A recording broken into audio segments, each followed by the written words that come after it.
The Royal Governor is a variant of the Governor. It combines the royal from the Royal Coachman with the dressing for the Governor. I'm tying it on a number 8 straight-eye sproat hook. I'm using brown thread because I'm also tying it off of the illustration in Mary Orvis Marbury's book, Favorite Flies and Their Histories.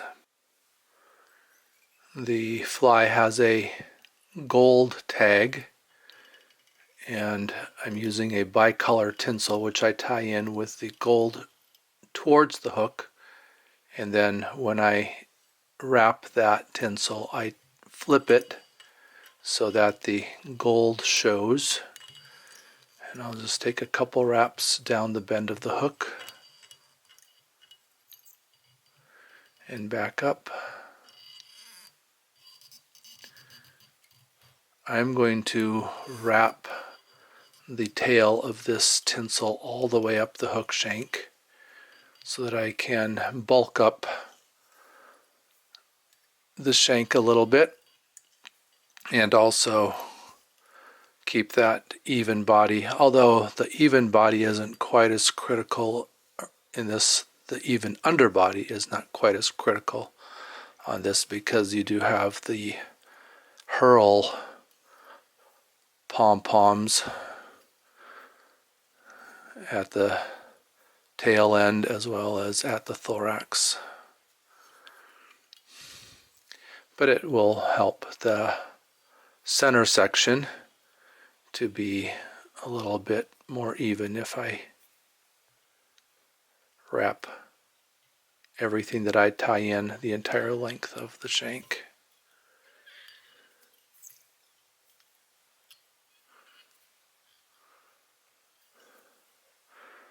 Go ahead and clip out the extra tinsel. I'm using a rusty dun feather for the tail. I'll also use the same color feather for the hackle, but one that has shorter barbs. The illustration has 3 barbs on the tail. I'm using a clump, and they're probably shorter than I would really want, so I'm going to have to tie them quite a ways back, at least some of them quite a ways back, in order to get a tail that is long enough, about the length of the shank, and try to keep those barbs on top of the shank as I wrap back. I bring my thread back up to the front and clip out all the butt ends. Wrap up over those so have a nice clean underbody. I am leaving about a eye length on the front of the shank where I will be tying in the front hackle and the wing. I'm going to use just one Peacock herl, and there is a difference in the sides of the herl. This would be the front and this would be the back, and how that's tied in does kind of make a little bit of difference in the direction that the flues, I think is what we call them on a herl. On a feather we would call them barbules, but I think on a herl we call them flues, the little fibers. And they will cup back or forward depending on how that's tied in. I don't know how critical that is on the royals, but I've tied it so that it is going to cup backwards as I wrap it. And I'm just going to create that little tail or back end pom-pom, touching wraps, and that's plenty. Just have to keep an eye on the size that I've created in the back so that I create the same size in the front. And I'm not doing any special treatment on this particular fly since it's more a demo fly, just to mimic the fly that Mary tied for her book. Wrapping the herl down on that shank again to build some bulk for the body. But I want to pay attention to this width so that I create the same size in the front. Go ahead and clip that out. I am using a green silk for the body. I'm not going to get quite as even a body as I would get if I used a floss, but I think it works well. And the reason I'm using silk is because Mary does make a point of pointing out that the bodies of the flies that she tied did use silk. And I'm using green because that's the color in the illustration. In the paragraph about this fly, Mary does say that red was used, but primarily in the western United States. So because the illustration uses green, I'm going to also use green, and I am tying it hanging out over the eye. I have to pull forward to get that loop down where I want it. But I'm tying it hanging out over the eye because I'm going to do 2 layers, and I have taken my silk and created 8 strands, which is also part of why it's going to be a little bit more difficult to get a real even wrap.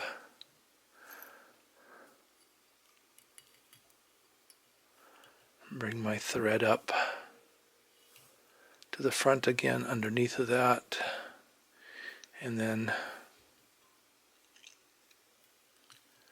just try to keep those strands together and wrap to the back.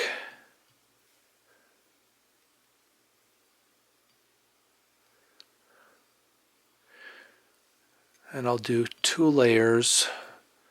That'll get a little bit thicker body. I'm not worried about coverage because I'm covering fine.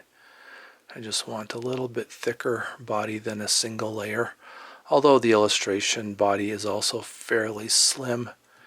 And this is where I start to run into a little bit of problems with a real even body using floss or using thread rather than floss, and particularly with layering it like this.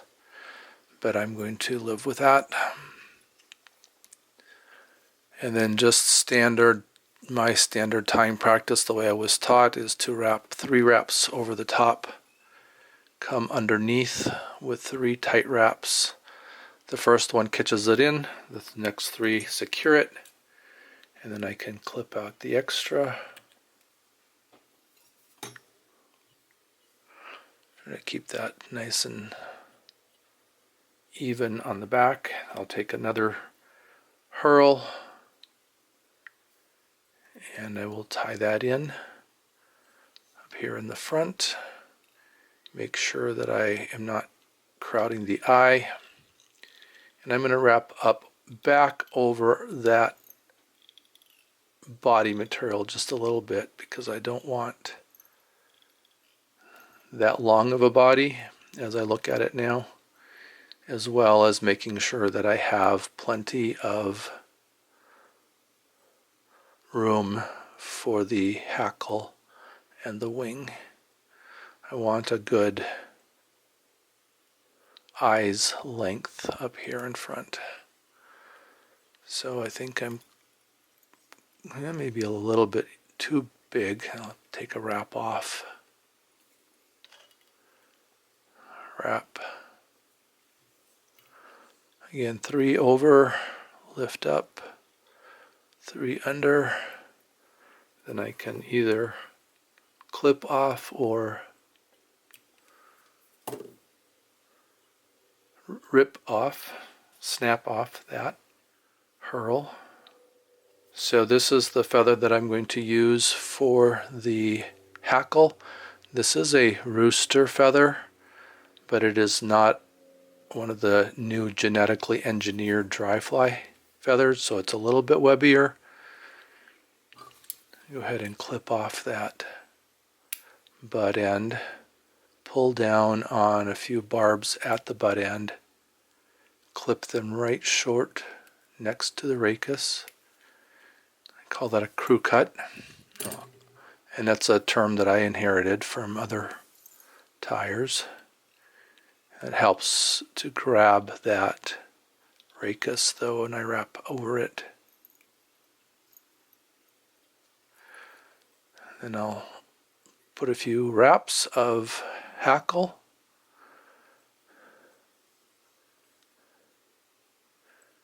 And maybe a little bit short, but I think it's okay.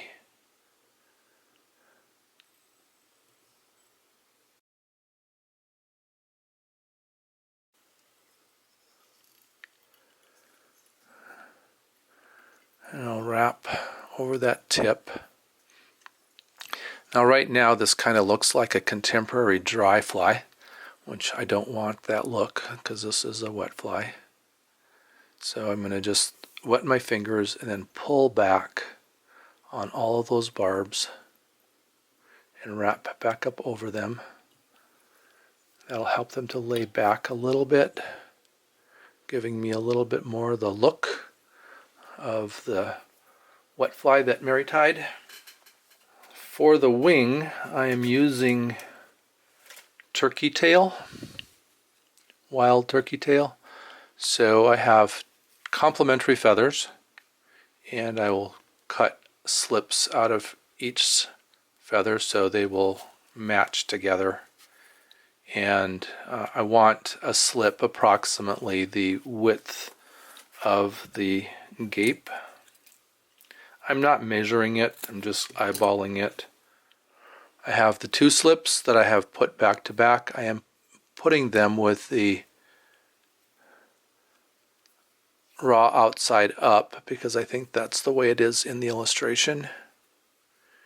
And they're very long, way too long for this fly obviously, so I'm trying to line up the tip of the wing with the bend of the hook, and I'm going to set it down in between the hackle on the top.